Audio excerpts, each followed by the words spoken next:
Hey there, Mama, and welcome back to the Moms Overcoming Overwhelm podcast, episode 70. I'm Emily McDermott, and I am here beside you on this journey as we work together to declutter your home, head, and heart. So yesterday, after my first frequently asked questions episode, I posted something on Instagram that hit a little too close to home for some people. I wrote, if you have time to scroll your phone and buy things from Instagram ads, you have the time to declutter. So if you listen to that episode on Tuesday, we were talking about some of the frequently asked questions I get, including where do I start? What do I do when I don't have the time to declutter? And how do I get my family on board?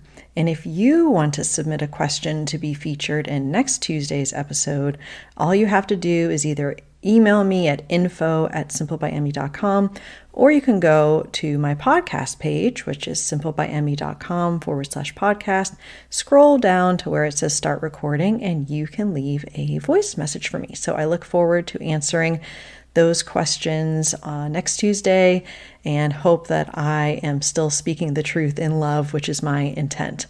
And today's guest is Casey Jones. Casey Jones and I connected over Instagram in the minimalist mom community that I was a part of and still am. And we actually connected because I had been doing Instagram lives at that time. I was going to have her as a guest, but then she had some complications having to do with the birth of her son, Colt, who later on passed away. And today we're talking about a pretty difficult topic, but something I think will be helpful for you to listen to Casey's powerful story just about her minimalism journey in general, and then how the foundation of simplicity and minimalism in her life helped her to navigate child loss and also the grief that followed when her son Colt passed away. Now, Casey teaches women to live intentionally, minimally, simply, and clutter-free to make room for what matters most. And she can be found at That Minimalist Mom on Instagram and Facebook and TikTok. I'll make sure to link to all of those in the show notes. So I know you're really going to enjoy and be blessed by this conversation with Casey. So what do you say? Grab that notebook and pen, and let's dive into today's conversation with Casey Jones. Hey there, Mama. Are you tired of all the stuff crowding your home, calendar, and mind? Do you wish you could say goodbye to the endless to-do list running around in your head? Want to declutter but don't know where to start? You're in the right place. Welcome to Moms Overcoming Overwhelm, where you will find proven and practical solutions to declutter your home, head, and heart. Hi, I'm Emily, a wife, boy mom, and simplicity seeker. I struggled to get pregnant and felt overwhelmed until I discovered decluttering could create the physical and emotional space I needed to become a mom. Now, 2 kids later, I've transformed my life and motherhood by developing simple systems around decluttering, capsule wardrobes, kid stuff, cleaning and tidying, meal planning, time management, and more, and I can't wait to share them with you. If you're ready to reclaim the time and energy you crave, be present with your kids, and finally enjoy the life and motherhood you so deserve, let's kick overwhelm to the curb, shall we? Grab your lukewarm coffee, your notebook and pen, and clear up some counter space. Let's do this. Hi, Casey. Thank you so much for coming on the Moms Overcoming Overwhelm podcast. I am so excited to talk to you today. Thank you for having me. Yeah, so you and I connected over Instagram, the wild world of Instagram. And I had actually reached out to you because I was doing these minimalist mom meetup things. And I had asked if you wanted to be a guest. And we just kind of sort of connected in that space and kept in touch over this time. So I'm just really grateful for you and your perspective on all things simplicity and minimalism. And I would love it if you could kind of introduce everyone else to you, and like tell us about you and your family, just kind of, the people that you serve in this minimalism space and kind of how you like to spend your time. Absolutely. So my name is Casey. I go by That Minimalist Mom online. I actually previously was a kindergarten teacher, but I've slowly transitioned from your typical 9 to 5 to living a simpler and slower life as a work from home mom now.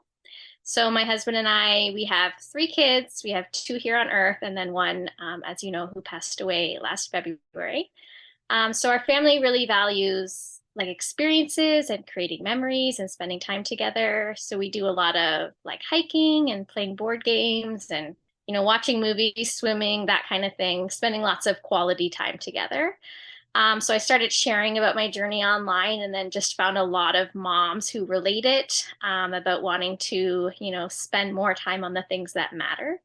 And so that's kind of what I advocate for is making more time, getting rid of things in our home that take up our time so that we can invest it in things that matter more. Yeah. And just out of curiosity, because I don't know the answer to this, how long have you been kind of pursuing this simpler, more minimalist lifestyle? I would say about 7 years now.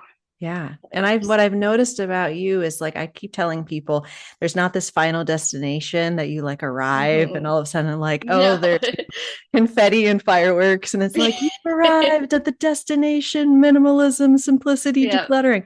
And what I love is that you really keep looking and evaluating and going like, Mhm. no, there's more that I can remove that's getting in the way of what matters.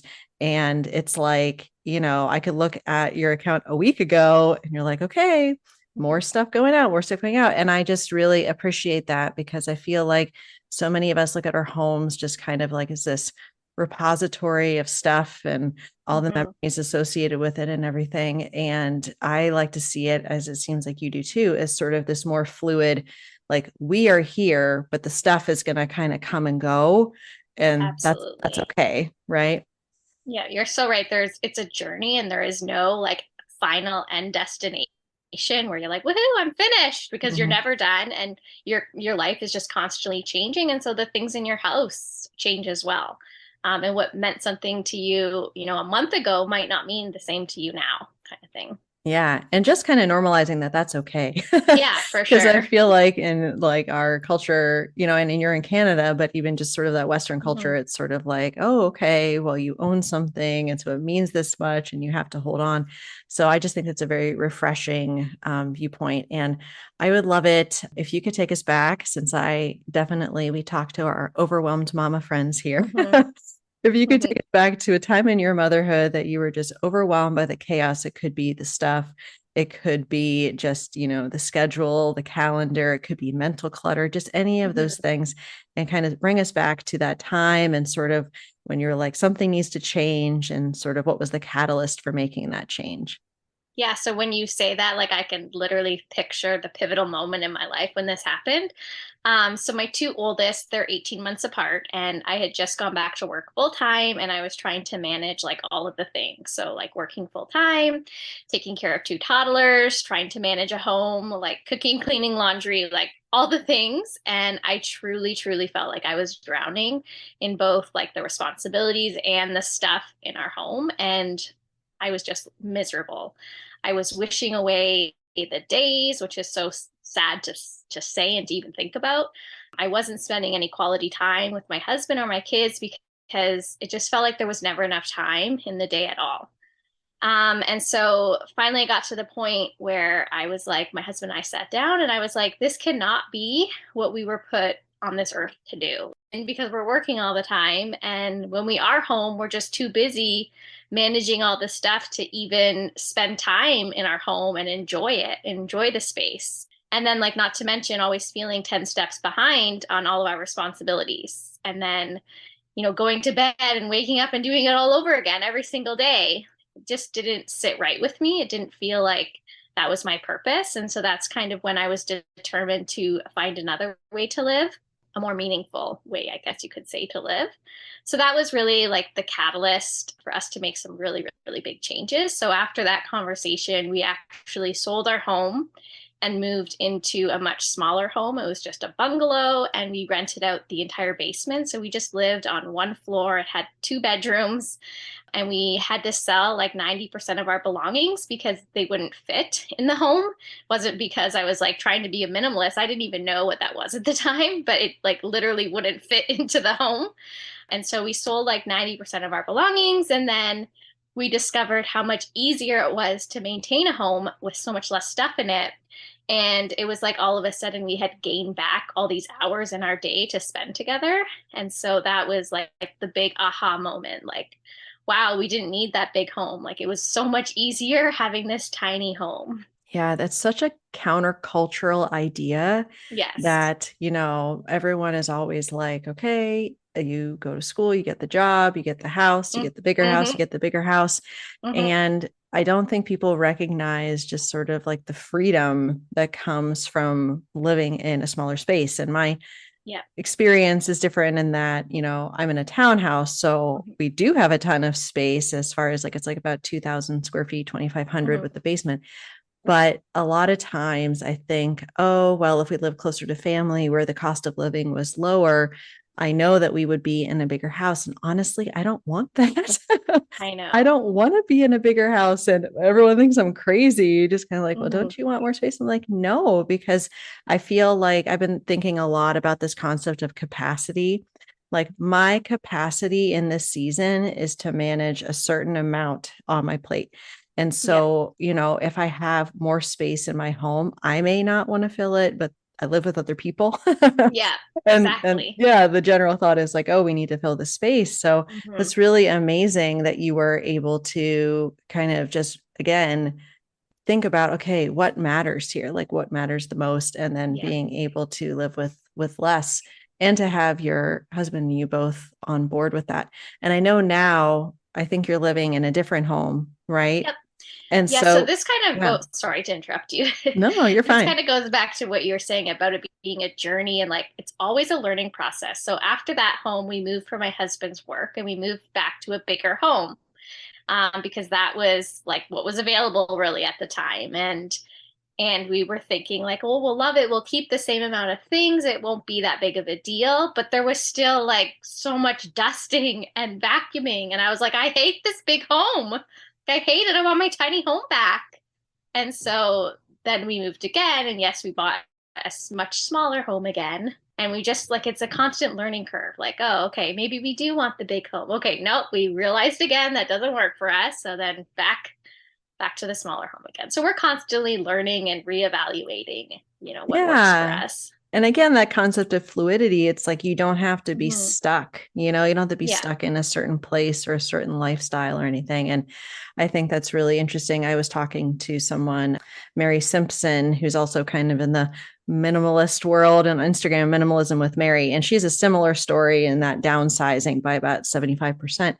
And just this kind of feeling like the clutter creep, like, oh, Hmm. well, we could fill the space, like we could fill this closet. And it takes a Yeah. lot of discipline to remember, like, no, we have this amount for a reason. And Yeah. this is what makes sense for us. And so then in that case, it doesn't really matter except for the cleaning part, like you said, and the dusting, Hmm. Yeah. vacuuming doesn't really matter because you're kind of managing the same amount of stuff. So that's really, really Yeah. interesting. So I want to move into just something that you and I kind of have connected Hmm.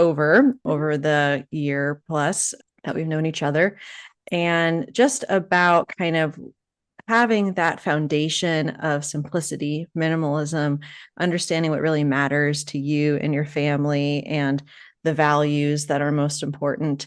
And when you go through a situation that is really unimaginable and really difficult, how you're able to navigate that, but also have that foundation kind of supporting you Hmm. through difficult times. So I was hoping you could kind of talk to us a little bit about that, because I know you've said it's been about 7 years, right, since you've kind of been Yeah. on this path, Hmm. and just kind of how, the loss of your son really was able to be impacted also by some of this work and mindset shifts and all these things that you kind of had already personally and then also within your family. If you want to talk a little bit about that.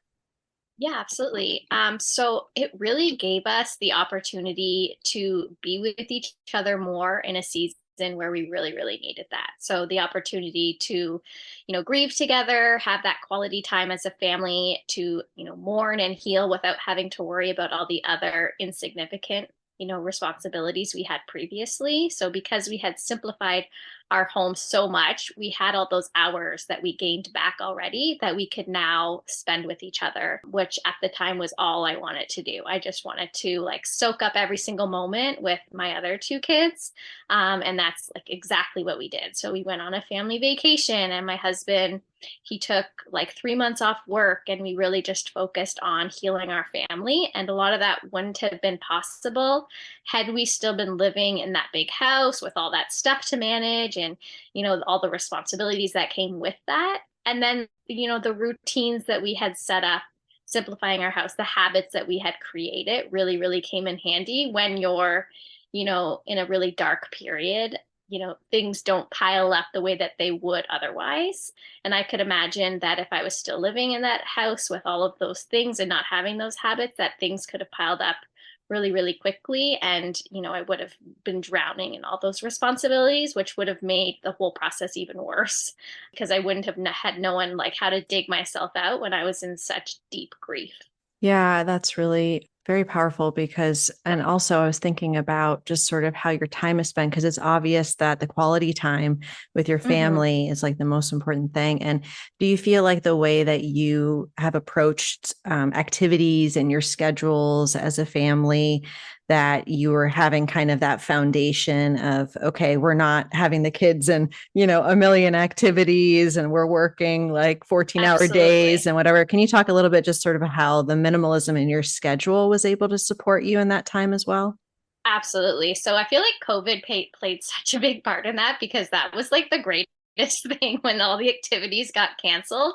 And that was like a big aha moment for me, being like, what? I don't have to have my children in like hockey and soccer and music lessons. Like it was so wonderful getting that time back. And so then after that, we've only put the kids in one sport each. Like they get to choose one activity or sport that they get to do. And that was kind of what we had created. And so that was super manageable to be able to take them once a week to, hockey. It got us out of the house. We did that as a family. But had there been, 5 sports a week, like I wouldn't have been able to do that during my grieving process. Like it was hard for me to get out of bed every morning. And so I would not have been able to keep up with that busy schedule. So I'm so fortunate that our schedule was light. And then it really supported being able to lean heavily into, grieving and healing as a family. Mhm. Yeah. And just having, like you said, those foundations of the routines and the systems that were able to Mm-hmm. support you so that it's Mm-hmm. like, okay, because then I learned recently about this concept of having like your floor and your ceiling when it comes Yes. to these things. So, like, obviously in that time of grieving and healing, it was more like the floor level, and you Yes. understood what that was. And that's okay because you Mm-hmm. had like the base of what mattered most as far as like whatever, like laundry or just Yes. kind of like keeping Yes. the house picked up and that. So I think that that's really helpful. And it's good for people to understand that because you never know. I know you know this better than anyone. You never know when a hard season is coming. And so when Yeah. you are able to kind of have that foundation, then you're able to kind of weather those storms a little bit better.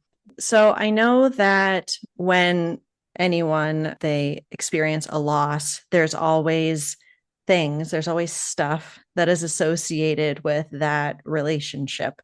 And to lose a child, which I cannot even imagine, there, even though Colt was on this earth for such a short amount of time, there was still things that were part of that experience. And one of the ways that I try to help people look at sentimental items is understanding whether something is a wound or a scar.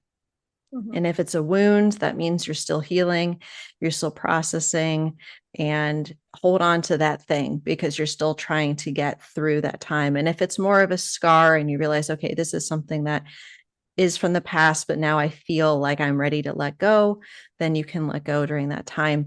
And I was just curious, just sort of how your relationship with sentimental items has shifted because of this experience. Mm-hmm. Maybe prior, it's like, I'm not really sentimental at all, or maybe you're super sentimental. I don't know. But just kind of like any mom out there who is having a hard time letting go of physical items having to do with a loss, whatever that loss may be, Mm-hmm. kind of how would you navigate through that? And what advice would you give her based upon your experience? Okay, well, first of all, I love that analogy about the wound and the scar. Like, I've never heard of that, and that was actually really beautiful. So, thank you for sharing that. I've always been a very sentimental person, and I would always give the advice of having like a physical boundary and try and keep, your sentimental items contained to that. And, a lot of people want to hold on to things from grandparents. And I say, you don't need to hold on to everything. Choose what's most sentimental and keep those kind of things. But this is really hard because when it comes to a child, like for Colt, I have kept every single thing that he used because, it smells like him, it reminds me of him. It's really like all I have left of him. And so those items are very, very important to me. However, like larger items, like his crib and his stroller, he didn't actually use, so they were easier for me to get rid of. However, if a mother lost a child that slept in the crib and used the stroller, like I can't imagine how they would ever part from those things. So my view has definitely changed when it's come to sentimental items, because before this I would probably say, okay, well, let it go when you're ready, which of course I'll still say, but I don't know that I would ever be ready to let go of those things. And so yes, I do approach sentimental items much more different now. All of Colt's things do fit into a tote, luckily, and I do give myself permission to keep, everything that I can fit into that tote, which I do. So my only advice would be not to rush that process ever, to give yourself grace that if you're not ready to let go of something, like you don't have to. Giving yourself that physical boundary is still very helpful. Trying to keep everything contained to, one area. I want to be able to like move forward still in a way that he would want me to. So I don't want his things to like consume my life and consume my children's life. Like, I don't necessarily want to be stuck in the past, but I do want to hold on to things that remind me of him. So this, of course, like it's much harder if it's your child opposed to a grandparent. Like, I've lost grandparents, and I will hold on to, a few sentimental items rather than all of the sentimental items. And I really try and incorporate sentimental items into my everyday life. So I always say, like, if you've kept your grandmother's china, like bring that out at holidays and use it. A quilt, like put that on your bed, that kind of thing. And I had said to my husband, if Colt had slept in his crib, I know I wouldn't have been able to part with it, but I said I would have made it into like a shelf to put in the bedroom, and just like getting really creative to incorporate sentimental items so that they're not necessarily a box in your home, and bring them, to be part of your everyday life, because that's why you keep them, because they're sentimental, they mean something, they make you happy when you look at them. So try not to keep them stored away, and keep the things that can add value to your life, in your everyday life, that kind of thing. Yeah, I love that. And I love the idea of being able to kind of reimagine or kind of repurpose how some Mm-hmm. things are used. I think that's really beautiful, because I could imagine, for someone, when you're not able to bring your baby home and you have the space prepared, then it's Yes. hard to leave everything in that room as is, because then it's like you're Yes.